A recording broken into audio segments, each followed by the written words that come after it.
are instantly taken away by Gem. And we saw it last week as well. People pretty much insta-locking Zagara on maps like Dragonshire. Just because the lane pressure, you can sit at top or bot respectively. You're going to be there the whole game pretty much. Interestingly enough, we see second pick of Jam being Falstad. Another two really solid picks. You can't go wrong with those two picks there. So wonder how they're going to utilize those ultimates together though, because it's quite tricky. Maybe they can gust out a couple of team members when they try and come back, put them in a more. It's quite hard to say how they're going to use that together. I'd be interested to see if they try and combine Hinterland Blast off the end of a Devouring Maw. Yeah, could be. Like requires a lot of synergy. Yeah. Last weekend we saw Mighty Gust being taken a lot with Falstad. Has anyone think really changed that much in the meta currently to change that pick to go with Hinterland Blast instead?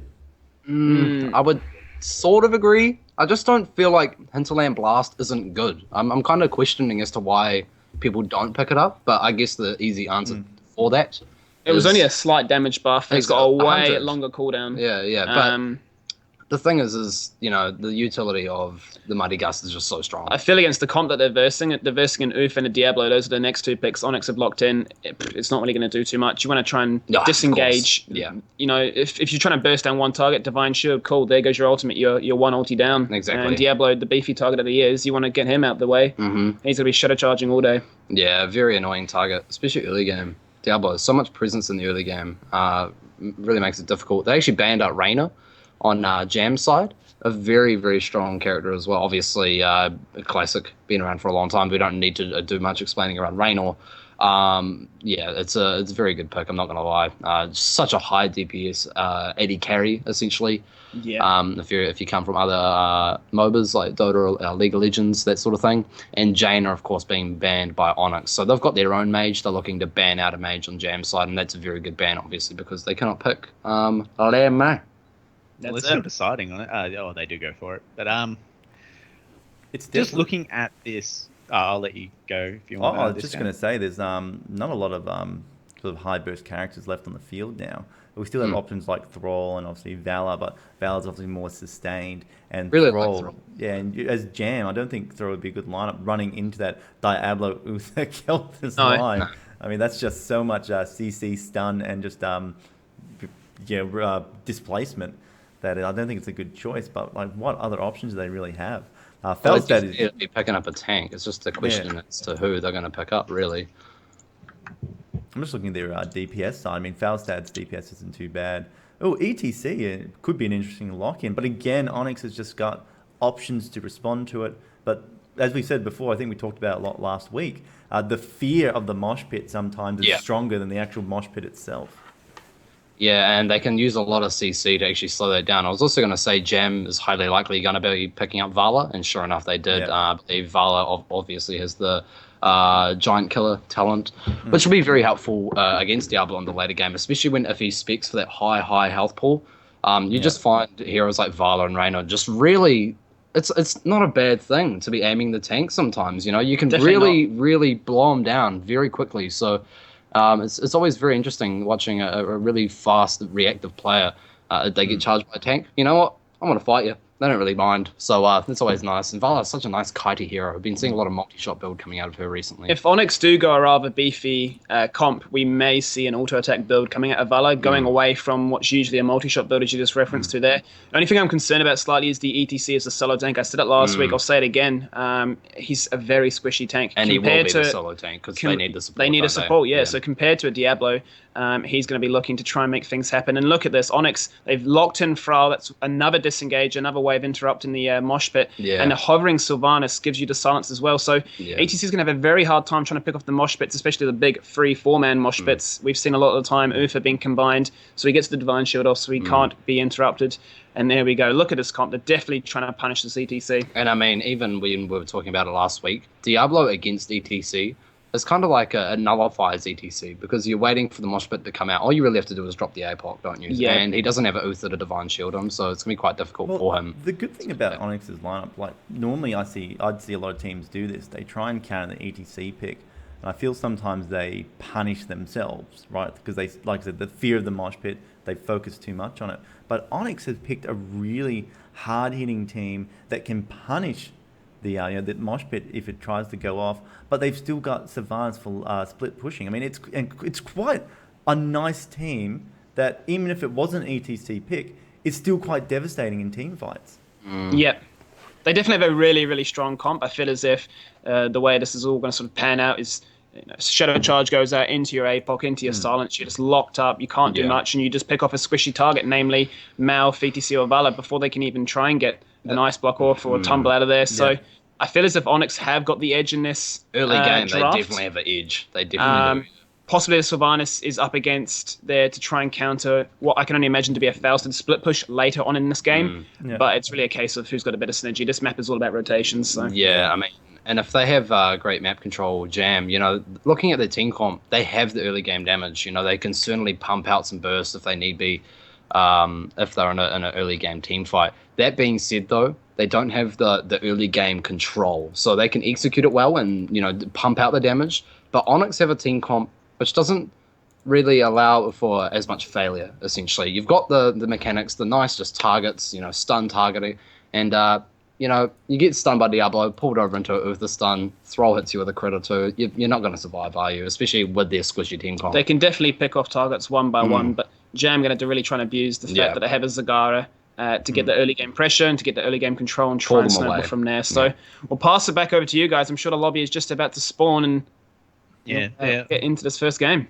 Yeah, I'm just looking at these team comps, right? If I was Jam on this ETC, I'd probably not be trying to open with Mosh because, as we've said plenty of times during this past 5 minutes or so, every single character on Onyx can interrupt that Mosh pit. So I think he's going to have to save it.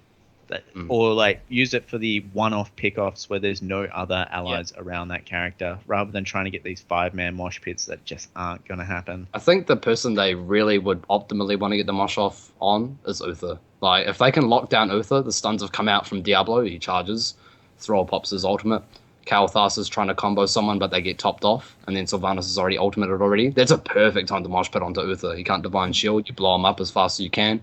And if you're before level 20, he's out of the fight. You might get a bit of insane healing for a short period of time. But if you don't have to put up with a Divine Shield, it's a pretty good trade-up, I must say. So I think definitely this is a team comp that could benefit off sniping Uther straight away. You know what I mean? Yeah. Very good. All right. Lieutenant Morales. We've got the countdown going, and we should get into it very, very soon. So I guess we'll see you guys on the other side, Skimmy and Starling. That's the one, boys. Good luck with your game. It's a dragon shot. Ooh. That's all right. I was just going to say no stress. I am still here, just sorting out the stream titles before we get into the game. But yeah, Dragon Shire.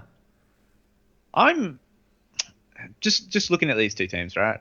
I'm on the favor side of Onyx eSports. Just because I like that they've covered all their bases, and I feel like Jam might have misinterpreted the draft a little bit in terms of the solo ETC, and then the Malfurion as well. Malfurion gives up quite a bit to get cleanse compared to other supports. So we'll have to see how it pays off for them. That's it. So we are loaded into the game, and on the blue side of the map, we do have Jam Gaming. We're going to have Close Combat playing on Faustad. H Whiskey is going to be on Malfurion, Zami on Zagara, Hurdles is ETC, and Clapton will be playing as Valor. All right, and on the red side, let's get hyped for Onyx eSports. We have Moxie on that Sylvanas Grump shot on the Uther. Taco Fairy, that is a great name for this KT. Elo on the Diablo, and Lucky Last Bullcrow on this Thrall. How good is that name, Taco Fairy? Makes me hungry. It's 6 a.m, haven't eaten. I am hungry Zami now. in the top lane could be in a little bit of trouble here. Looks like Onyx eSports is looking for a 5-man kill fest on Zagara. But Zami playing smart, not overextending his lane too early in the game. Doesn't want to be the first one to die on his team. And probably looking at the map, he's probably going, gee, where is the enemy team? He's going to have to play that really safe, as he did. Nobody really pushed out at all. It's the smart decision to do. There's no point dying at level 1, as we all know. And if anything, they're slightly ahead because they got more XP because Onyx eSports stayed. They were patient inside that bush for quite some time. Yeah. And because Jam never came out, they did miss some of the XP in the bottom lane. That's very true, but it's not a lot of XP, so it's not really going to decide the game. But, oh, Diablo's already gone, thrown ETC hurdles. Actually, that probably worked a little bit in his favor. He just kept running, went down to the bottom lane. But that's a nifty little trap there trying to set by Onyx eSports. Yeah, I'm curious how Moxie is going to deal with this Zagara in the top lane. I don't think that Sylvanas really has the kit to 1v1 Zami in this top lane. And the bottom lane, once again, Jam's got a really good spot. Actually, Hurdle's getting pumped into the towers. Obviously, towers now in this patch doing 50% more damage to heroes. Obviously, ETC didn't do too much at this level, but... it's actually still a scary spot. I mean, if they were able to push Diablo up against the walls, I mean, he would be taken out. Hurdles goes in, just trying to body block here. Bull Crawl doesn't quite get him. He's going to be able to run out. And then we do see Close Combat could be in trouble, but he does barrel roll out of it.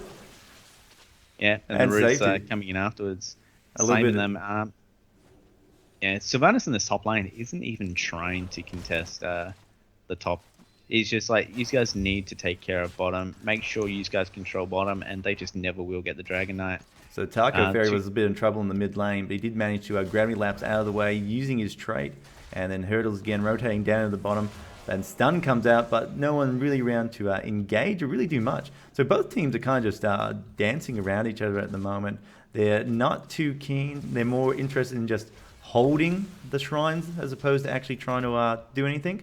But we do see 3 members of Onyx eSports have rotated to the middle just to defend off against Clapton or Close Combat, trying to take the Dragon Knight. Yeah, like what we've said, the top lane isn't going anywhere, so they really need to hold the bottom and hold the mid. It's really going to come down to that. Looks like Hurdles might know he doesn't. Elo does just jump in there. Gravity Labs lifting up Hurdles there. Not going to get anything out of it. And meanwhile, in the bottom lane, Bullcrow does manage to get this bottom shrine off of Whiskey. Obviously, Malfurion, no match for this throw. But the rest of Jam are rotating down. And Bullcrow sees that come. Teammates communicating to him. They're following down. He backs out. No silly deaths. All right, Diallo's going in. He's got jumps onto close combat. Oh, the stun does not go off. Look at that, that H Whiskey. That's a magical roots there. And that's actually cost Onyx eSports. They've actually lost a Dragon Knight up against Clapton. But did you see that roots from Malfurion there? Just basically denying Onyx eSports a complete follow-up on the close combat. Sure, they can barrel roll. But, that was clutch, clutch entangling rooting there right onto the ground. Yeah, I feel like that gank in the bottom lane onto close combat there wasn't quite communicated well because the stun follow-up just didn't come after Diablo. If that had have hit, close combat would have been dead. They would have easily capped the bottom, and this Dragon Knight probably wouldn't have happened. But in saying this, both teams not really getting too much of advantage. It's only half a level lead off of that Dragon Knight, not too much. Yeah, it's not much of an experience difference. However, if we keep going at this rate, we are going to see level 10 hitting first for Jam Gaming, and that's a pretty big decider there. That could give them a 15-second window where they have heroics and Onyx doesn't. That could be the game right there, is that 15 seconds. Yeah, so both teams opting for the same option. Actually, the bottom team, Jam coming in, does manage to pick up Thrall and get this mercenary camp. I was about to say both teams opting to get the mercenary camps at the same time, but obviously Jam using 4 heroes is going to clear it a lot quicker. They managed to rotate over. Meanwhile, Sylvanas did actually get the top hard camp, while Zagara's just putting down vision. That creep spread, actually, she is not going to get ganked anytime soon. Yeah, a lot of great map awareness there up in the top with pure vision. So Zagara's going to be fine for days. Interesting play there by Onyx, trying to grab both camps. Didn't work out for him. They're actually starting to get a little bit punished now. Obviously the Siege Giants picked up. They've just lost their bruises in the bottom. And, Jam can quite comfortably go back and pick up the bruises on their own side as well. So they are starting to pull ahead now. It's almost a level difference in lead. And definitely going to see Jam hitting a level 10 first, unless Onyx does something incredible, which I'm not 100% sure if we're going to see that. And Shrine should be spawning out very soon. Yeah, they will have level 10 at this time. I'm curious to see whether they just give up the Dragon Knight and try to defend, because I feel that actually, not lane. Moxie, very smart there. Seen them run through the middle. They actually seen them run through the creeps there in the minions in the middle lane. So he was well aware that they were heading up. That's just great map awareness there. What's so important to be checking that mini-map constantly. Combat could be in a lot of trouble here. Missed Flame Strike, thrown over the shoulder, but it doesn't matter. Oh, Mighty Gust, actually. A level 10 Heroics being used straight away. And that was...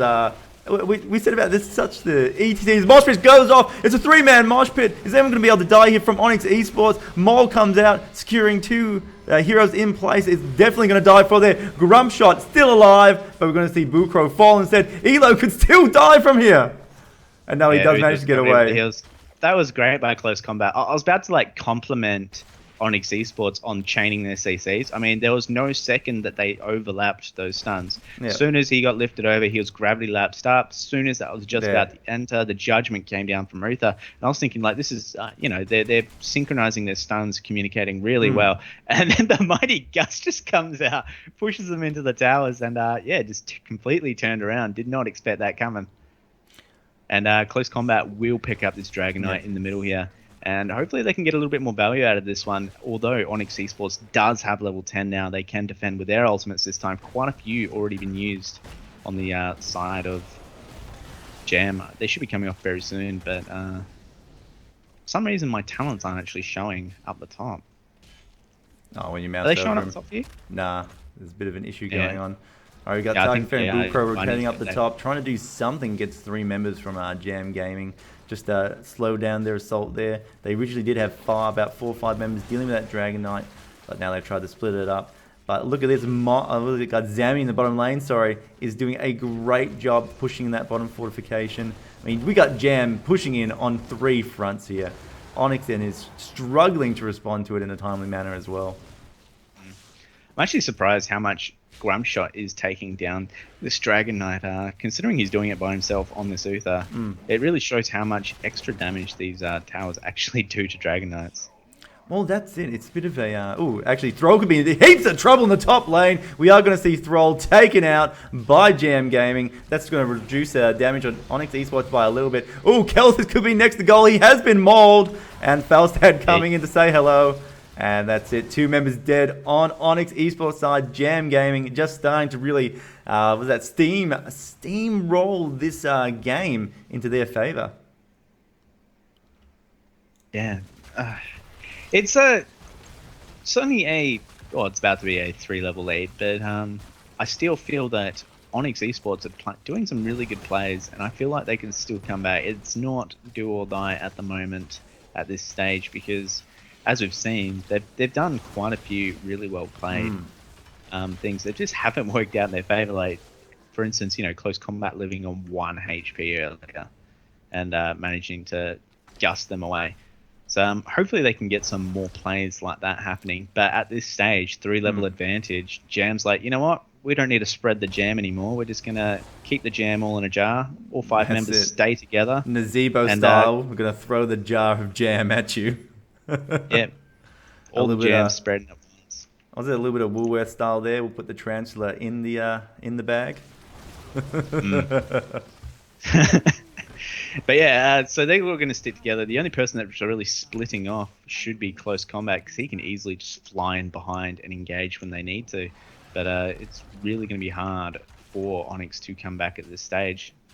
They're just going to soak XP. Don't overextend. Don't push out too far, because the jam will come. They're looking, and they will come for you.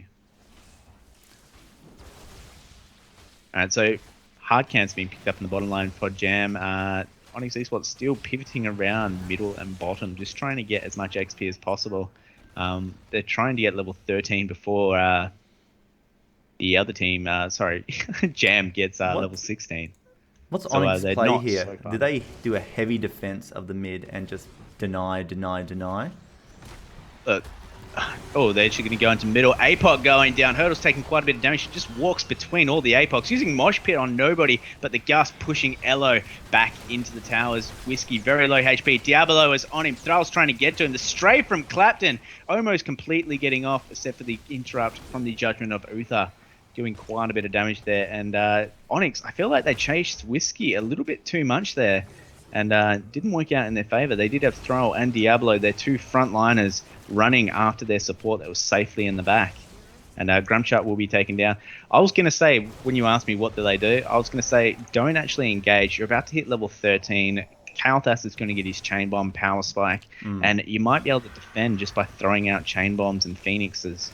And yeah, they decided to engage. They actually had a really decent engage. Quite a few people messed up their ultimates, like hurdles. Well, it was a really good fight, but I think levels is what really kept Jam in it. They just had the level advantage between the stats advantage and just couldn't be taken down. I mean, just before we saw Thrall die, I was going to say, gee, how is no one dead in this fight? Taco Fairy's in a lot of trouble in the base now. He was taken out by the three-man team, Falstad, Malfurion, and ETC. Clapton is sitting there on the Dragon Knight getting a lot of damage done.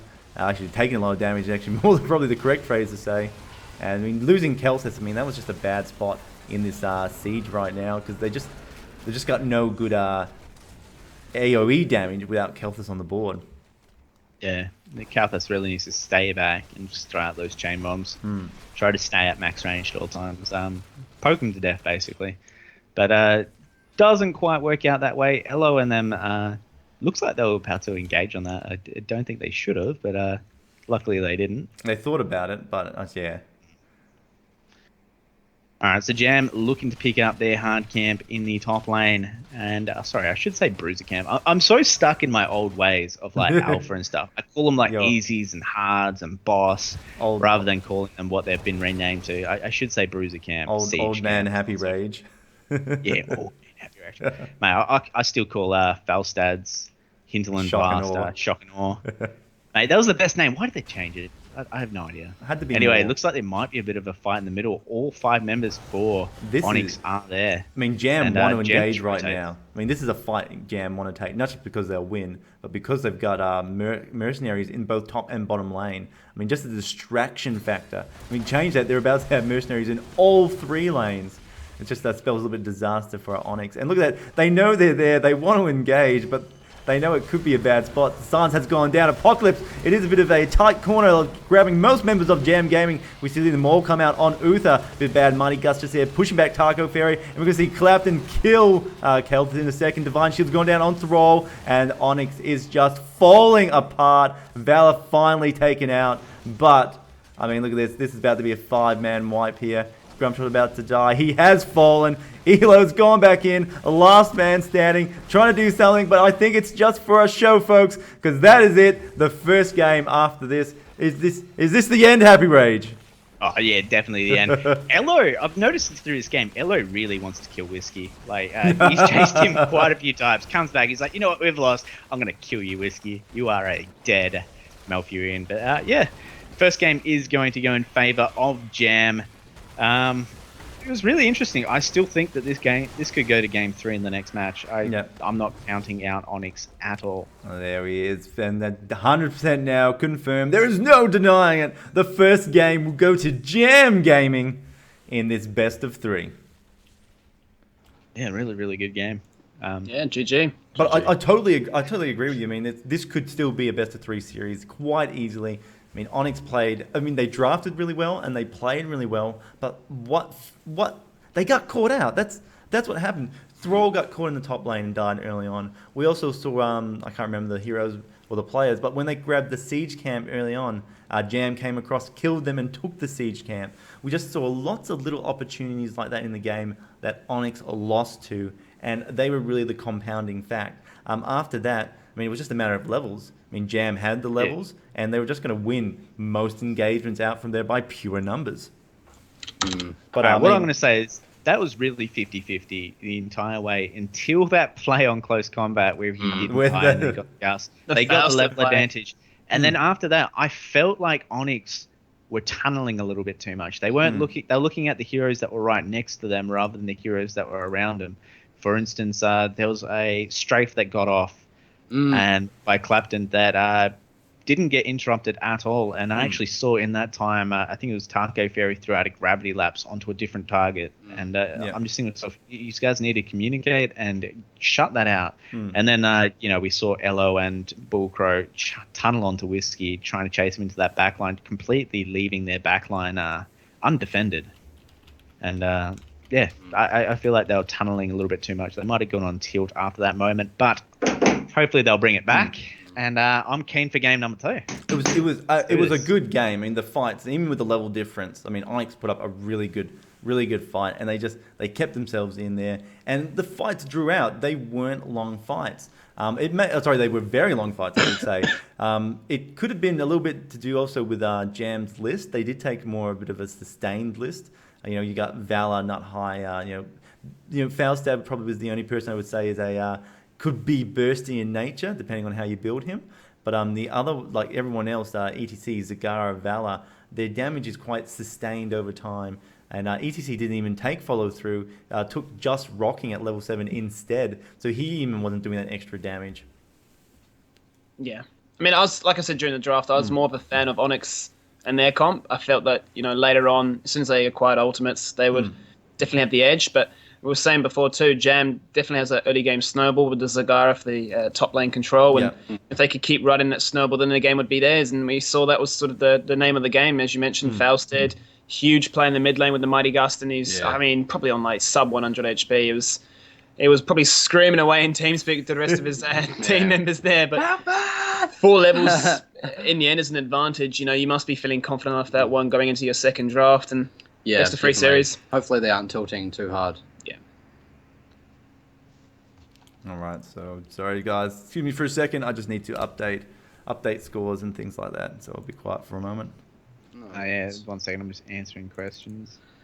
But what do you think Onyx need to do in terms of coming back from that one? Because that was quite a hard game for them, as we saw. I still think they had not a bad early game, really. I mean, level 1 fight probably wasn't gonna go too well for them. They didn't really have sure they have the CC. But we've all seen the level 1 fights. You rock up in the mid, have a bit of a tussle, and usually just the team with the most DPS in general will win because you can't really react. They didn't really have to do that. They were going for the Onyx. They're doing these real cheeky wait arounds and trying to get these picks for the first minute and a half. And we actually saw there was a whole level XP lead by the time they were level 2 or 3. So I mean, to be honest, I feel like what Happy Rage said was really, really true. How they did kind of tend to tunnel. They saw an objective in front of them, and they didn't think of the bigger picture. They thought, let's get that pick. And it's like, why are you getting that pick? What are you investing to get that pick?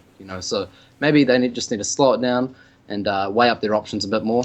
And but I'm sure, like we said, they've got another chance. You can get into that mindset though when you've missed a big opportunity to sort of any kill you can try and get, you just tunnel towards it. Exactly. And once you're in that sort of space, it's very hard to break out of. So hopefully they've got the intermission here to reset their minds, reset their heads, and jump into game 2, smash it out, bring it to a 1-1 series, and give us some interesting games. We don't want a 2-0 like last week. Yeah, it was 2-0 for the first 3 or 4 games, I believe. It was 2-0, but all the games were really good right up to the end. There weren't very many games where I thought, gee, this is going to be over in 15 minutes. They were all really good, high action, engaging games. Yeah, they were indeed. All right, I'll just slap the drafts for everybody.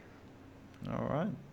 One's in Skype, one's been messaged to you, Disco, so we can get into those. Oh, they're not hanging around here. Cursed Hollow is the next map that they've chosen for the second game, and this time Jam, they've got the first pick, first ban. Straight away, Zagara gets taken away. They don't want to take it for a second game. And, no surprises, Rhaegar once again is the second ban. And Jam feeling very confident with that Faust. We saw how much work it did last game. They're going to instantly pick that up as their very first pick. Well, again, talking about that Mighty Gust, I mean, just a well-polished team can just use it to it's such a huge degree. I mean, to save, to engage, to remove people off our objectives. I mean, it's in the hands of a veteran. It's an amazing heroic to take. Veteran. But Diablo coming up from Onyx, so they, they're saying, we're just going to try again. Just give it another go. Give it another go. Feeling comfortable? Pick up the same heroes again. Let's just give that team comp another go. Maybe we are going to see that. But yeah, I mean, Diablo, obviously, we've been talking about it for a while. Very strong pick, very strong tank, and a strong skill set, and a high skill cap character indeed, as Disco was saying last week, which I highly agree with. In the eyes of a newer player, Diablo might seem like a really simplistic character, but positioning is everything with Diablo. And we do see Jam actually getting the Uther ETC combo, so that's going to be large. Yeah, I was going to say, with Diablo, it's not necessarily that it's a high skill cap, it's that it's easy for you to save your enemies. You can push them out of stuff. You can, flip them and save them from body blocks, all that sort of stuff. It's really just timing your abilities and using them when you actually need to, rather than just because they're off cooldown.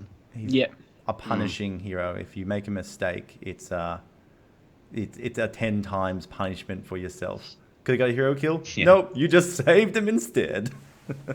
Yeah, the amount of times that people have done that to me in quick match. Ooh.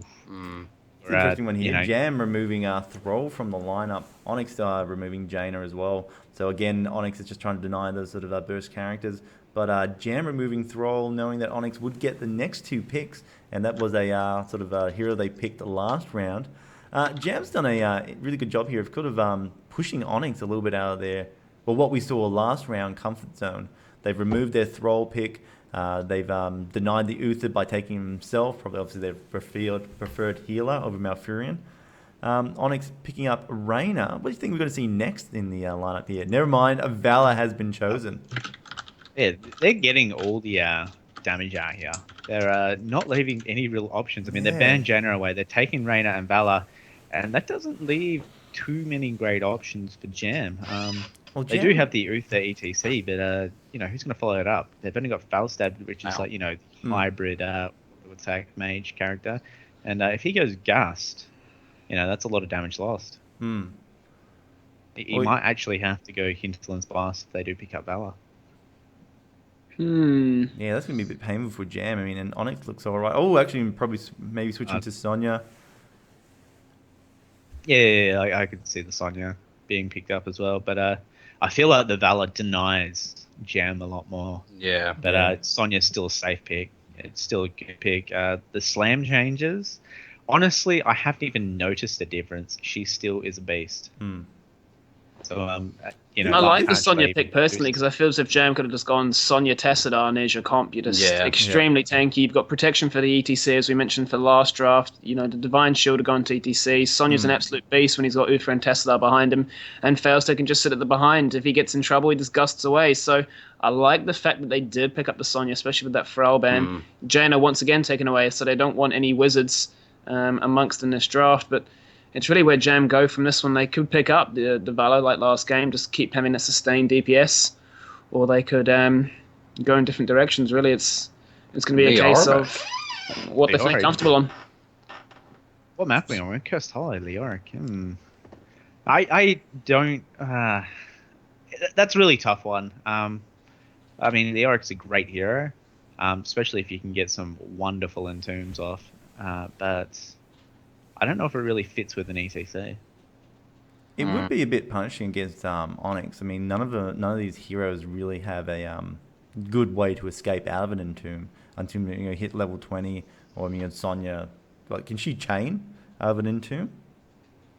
Yeah. Yep. She can chain her walls. So if you look at Reyna, you look at Diablo, Kel'Thuzad, any of those trapped by the entomb, it's a really devastating position. And even entomb used as a way to let's say wall off the team. Karazim and Reyna are 2 big targets. I feel as if Karazim could even just go 7-sided strike here and just try and blow up a tank before Uther can even do anything. Uther also beefy targets, 3 beefy targets. Valor and Fausted super squishy afterwards. So, I mean, you look at that because we've got the Karazim 7-sided strike. Reyna goes into our Giant Slayer, and I mean that can really punish the ETC, punish Leoric. And even in any of the other heroes, right? Anyone that gets caught in that damage. So again, I think Onyx has got a really nice draft, but we just saw Jam do so much last game. Yeah, it's the same as last game. You could have a really nice draft, but you've got to be able to actually pull it off. So hopefully Onyx have reset here. They're giving it another go. And Cursed Hollow. Yeah. One of the favourite maps, I'd say, in the scene. Very snowball. Oh, did you see that census the other day that somebody did? Like they got like heaps of people from various different places to like do a little census, and Curse Hollow is one of the favorite maps. Yeah, and 17%, I believe. Yeah, it was actually one of the first maps that Blizzard ever showed off as well. So like it just goes to show that their old maps are still very relevant today compared to their newer ones. I think the second one was Infernal Shrines. I was surprised on that one. Yeah, me too.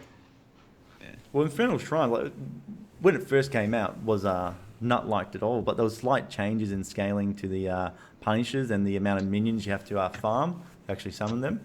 It's really made it quite a competitive map because you can get back into it. That was the biggest trouble with the first one. It was very snowball in nature. Definitely. So where are we? I'm just waiting for the game. It is loading now. We've got the countdown going on for the second game between Jam and Onyx eSports. Very excited. This is the decider. One of these teams could be going into the losers bracket after this game, or we could be on best of 3. Who knows? Oh, I'm hoping for best of 3, but only because the one best of 3 that we had, we only got to cast the 3 game, so it kind of felt like a best of 1. But I'm hoping for some best of 3s. I'm trying to contain my excitement because I want to be screaming at the end of this day, and I'm hoping that this does go to a best 3. But at the same time, I don't want to use up all my energy getting pumped on round 1. Not that it doesn't deserve it. Anyway, so we're in the game finally. And so on the blue team, we do have the Onyx. They've swapped sides this time, just so you know, Disco, just in case you change the UI. Yeah, I have. I don't know. Oh, you legend. Anyway, blue side, Onyx eSports, Elo on that Diablo. Once again, Bullcrow no longer on the throw. He is on this Sonya. Taco Fairy, delicious name, once again on the KT. Moxie on the Reina this time, and Grumpshot support once again on the Karazim. All right, and the red side, it is a Jam. Spread the Jam. Hurdles on ETT. Zammy's on Valor. H Whiskey's on a Lumberjack Uther. And obviously we've got the great Close Combat Falstad, the great Escape Master. And then all by himself up in the top lane, we do have Clapton. He will not be betrayed ever again, playing as Leoric. Yeah, once again, they're going for the same thing. Elo running around, does go straight onto the Valor, lifts him up. The stun doesn't come off. He does manage to vault out. And quite surprisingly, the stun didn't land from Taco Fairy. It was like quarter of a second too late. Like, would have been millimeters off of that Gravity Lapse connecting. And if it had, I think that would have been a dead Valor. But look at the discipline. Like, just look at the discipline shown by Onyx just then. Elo went in. I mean, I've seen a lot of games in my times, and sometimes Diablo has a tendency to throw the first hero he sees, but he completely skipped over ETC and went straight for the Valor. So they chose a good target. I mean, Valor is a small squishy target. They did a good choice there, but just didn't pay off for him. Yeah.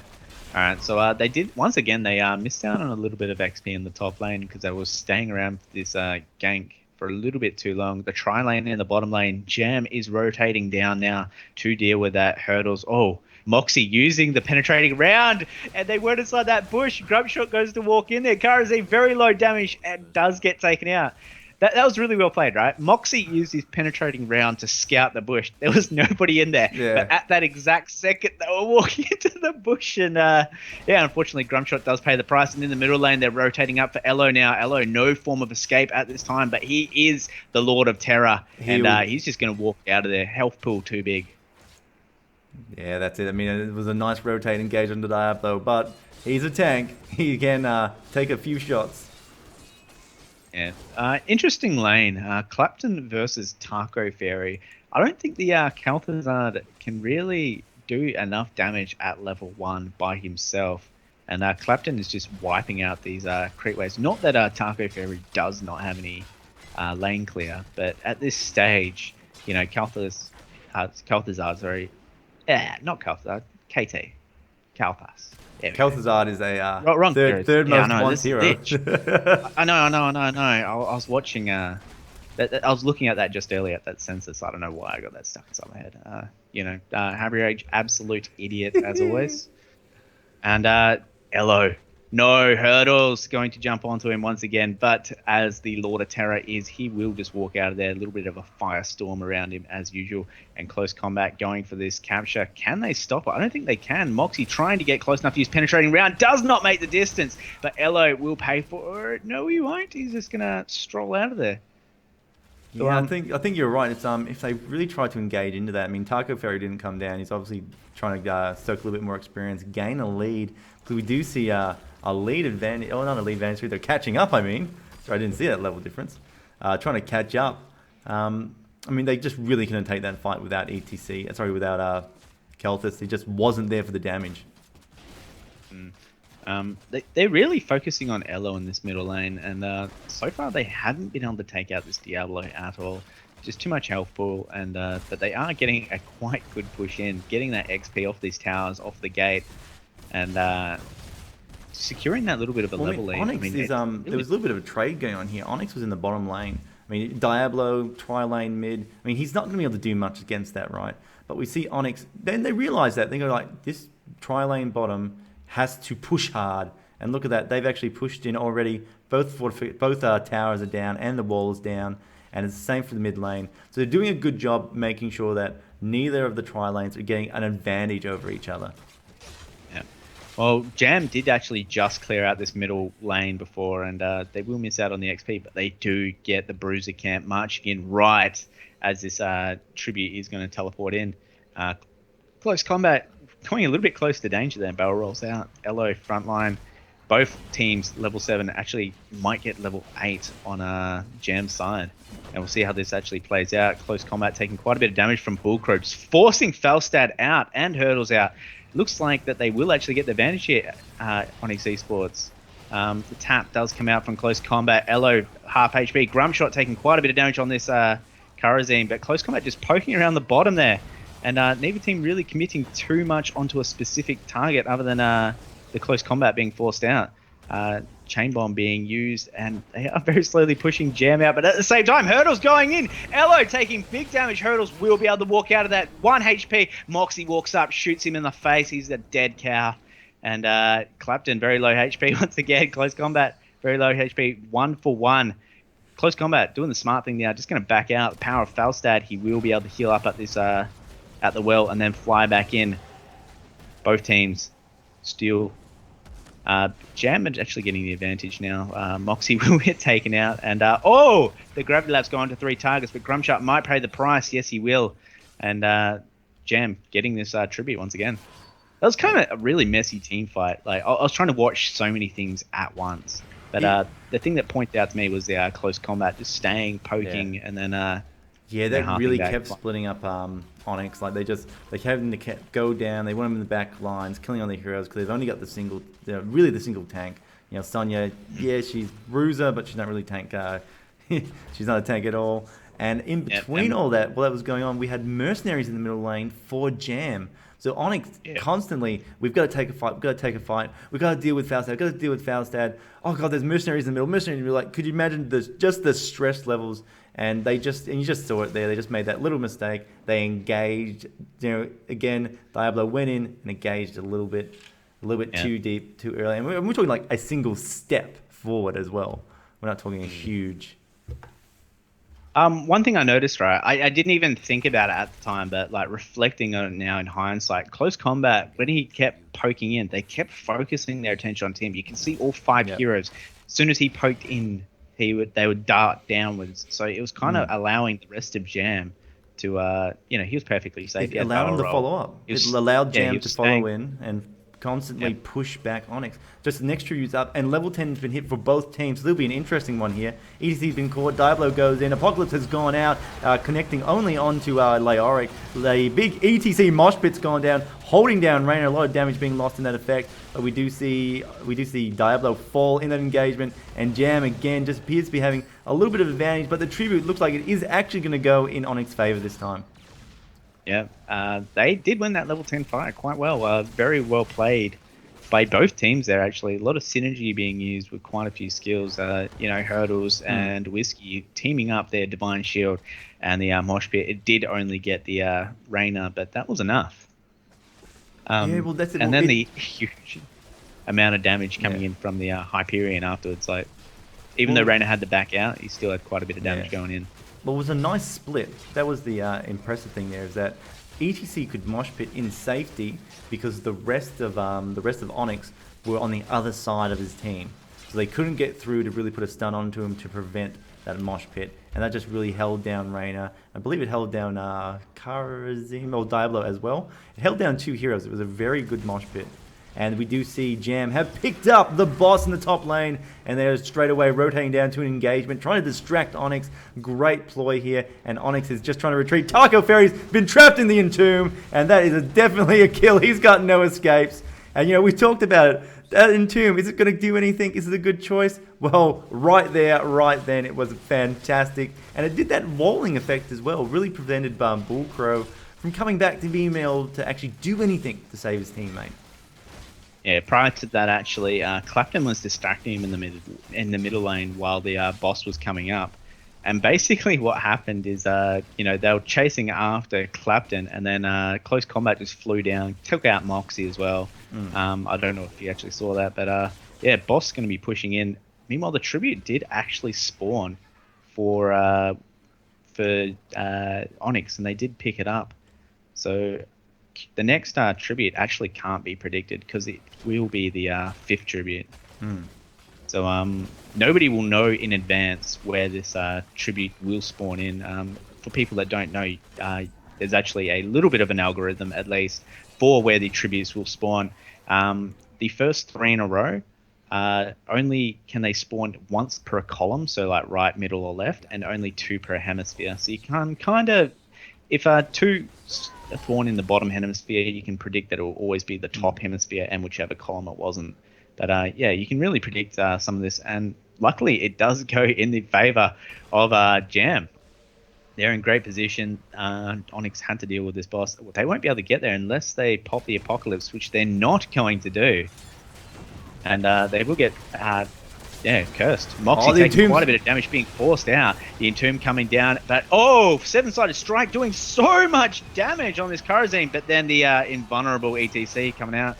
But it is 2 for 1, and Onyx does have the advantage. That 7-sided strike did so much damage, and really allowed them to turn that teamfight around. At least I felt that that was the damage that just did so much. Well, yeah, we saw an early kill get on Leoric, because Leoric was sitting there basically entombed Kelthus. And it was sort of like a great Entomb. I thought, gee, that's the engagement set right there. Kelthus is going to go down, a lot of power down. But then we just saw Onyx follow up really well. They kept in the fight. They kept pushing. The 7-star strike came out. I mean, that just punished Leoric. He was basically removed from it. And then they just followed up on the right targets. They switched to Falstad, removed him, and then they tried to get Valor, ETC, all that stuff, and didn't quite work out for him. However, I think the game is currently still in Jam's favor because they did have the curse up. And look at all these lanes. I mean, this is almost a field of red at the moment. And not just red from the enemy's blood, but red in our Merc camps as well. Yeah. One thing I noticed actually during that fight is after they died, Taco Fairy was actually AFK for like a good 15 seconds in the well, just waiting to actually come out. He probably could have helped defend a little bit more. The bottom fort probably wouldn't have taken so much damage from the minions. But as it is, people obviously probably didn't realize that he was alive. Well, it's probably just a moment to reflect, just have a half a second of what happened, pull himself back a little bit, get a drink of water, and then get back into the fray. Yeah. Also, one thing I just noticed is they're not that far ahead, Jam. It really felt to me like they were in a commanding lead. But they're taking out, so many forts. But at the same time, they're only, a level ahead. They will get level 16. But by the time they actually fight, I feel like Onyx will be level 15. So obviously they will have talent advantage. They're easily going to be taking out this keep. There's nothing that Onyx can do. They can put up a bit of a fight, hopefully get a couple of kills and swing it back in their favor. But just looking at the map and the amount of keeps that are down, and then the XP difference, it's not too terrible. It's only lane pressure. It's the only thing Jam really has right now that's a significant lead. The level and talent advantage it can be devastating, but it's not that detrimental. Taco Ferry does have his level 13 power spike, so he's still doing a lot of damage, and they've got all their heroics. It's really more the sense of the fact that, yeah, it's the lane pressure. Everything else is fairly even. But, I mean, I'm sure Jam's going to be able to capitalize on that lane pressure. Another fight, and it's engaged. We do see the mosh pit goes down. Gravity Labs misses ETC. Doesn't matter because he was Divine Shield anyway. Entomb comes out, capturing 2 members. 7-sided strike goes down, doing a little bit of work, but not enough. And we will see Sonya fall next, and Jam just well, what can I say? Jam are magnifying that lead, that advantage. They're going to take down this keep. Mighty Gus just blows back Taco and Elo, saying, no, sorry, your keep has to be repossessed by the Repo Man. And Jam will just back out from that. Yeah. Oh, that I was... would say that Jam was putting them in a little bit of a sticky situation. That... They could not defend that keep. They basically had to stay behind, not push out. They did push out. And, they capitalized on that advantage. Oh, that, I mean, I saw Hurdles go in. He did a great mosh, he did an all right mosh pit. And I thought, man, that's just going to get cancelled straight away. And, we see a little bit of Faust that could be in trouble here. We see the Gravity Lapse goes down, but he does back out. Moxie's been trapped by the Entomb, and he's actually probably going to be picked off here. Leoric races in front of him and gets a little bit of kill combined with Hurdles there. So a lovely pickup by Jam, removing a little bit of DPS from Onyx eSports team, and then just back out from that. I was just saying that, I mean, even with the Divine Shield, Kelthus Gravity Lapse would have cancelled the mosh pit, would have cancelled it, but he missed. He completely missed and got a minion instead. So it's I'm not sure how much that would have affected the turnaround. It was only one hero trapped by the mosh pit, but I mean, that was an unfortunate mechanical play there, or misplay. Jam will pick up the boss. They're going to rotate up to the top boss now. They're basically getting a free boss top, and they should push with it. Well, even if Onyx does respond to the boss down the bottom, which they have to, it's still going to get a couple of shots on that core. I mean, they don't have enough DPS to kill it before getting there. And it's interesting, they sort of... Not sure what they were doing just then. That's, They've decided that the curse is more important. Yeah. I mean, definitely come down for that. But I'm talking about Onyx. Not sure what they want to do with their boss, how they wanted to respond. I guess they were going to... I don't know. Looks like they're checking the siege camp, because Diablo walked up to just below it and used these flames to shoot across to see if that was up. But yeah, they will collect this tribute once again and just start the boss again. Once again, Onyx doesn't really have too much they can actually do. Well, they can't respond they are to checking it, can the they? siege camp once again. Like, they can't leave their base undefended for too long because of the just the normal minion waves. And I mean, this boss being picked up, I mean, they were just very late, just not deciding on it. Oh, actually, could see a little bit of engage here. Nope, doesn't quite slide enough for the mosh pit. Looks like the final fight will come out. No, I was hoping for an Entomb there on yeah, I was wishing the same. Did not happen. Taco Ferry in very dangerous position. If only that Clapton was on the ETC instead of the Leoric, I think that would have been a dead Taco Ferry. And God, he is making me hungry. I have not eaten this morning. And it's a very tasty name, Taco Ferry, especially he's on Kelthus, so you can just imagine cooking those tacos and burritos as we speak.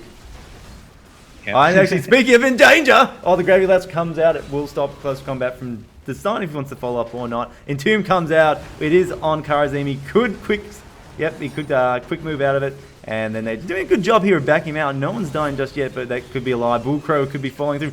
Divine Shield comes on EC, keeping him alive. Elo does flip close combat over the shoulder. And he's going to be able to get hurdles. No, he'll die. He'll pave in his own life instead. And Jam going to back out. All members alive. And Onyx is going to lose 2 members. The boss will, however, be destroyed before it hits the core. However, there are catapults on the other 2 sides, so it's a bad situation anyway for Onyx. And Tribute. And the Tribute event. It's all just stacking up now. Stacking up. They did a good job to defend that. Honestly, I thought with the positioning, I thought that Onyx was going to get completely taken out there, and it was the end of the game. They did manage to defend a lot better than I predicted. But how are they going to do with no minions coming in, all 3 lanes pushed in, and 5 heroes pushing in as well? And Hurdle's taking quite a bit of damage onto that Taco Fairy once again. Just sliding in, getting those body blocks, close combat, very low HP, Clapton very low HP, Elo jumping onto him, the pushback onto the Sonya. He's like, yeah, I'm just going to have to hit these minions since I can't go anywhere. Can't do anything else. And, I mean, the interesting thing I've noticed about these players is that close combat, or anyone on Jam, they're doing an exceptional job of that. When they're low on health, they get out, they run, they leave. But the rest of the team is staying there and acting as that little bit of a safety wall. So we can't see Onyx really following up. I mean, that's really been the play of everything so far. Close combat, or Leoric, or Valor, they've all had to escape on low health and then get back into the fight. So, that's I think that was the key to our Jam's victory in all those fights there, is protecting their low health teammates. Yep, absolutely GG there.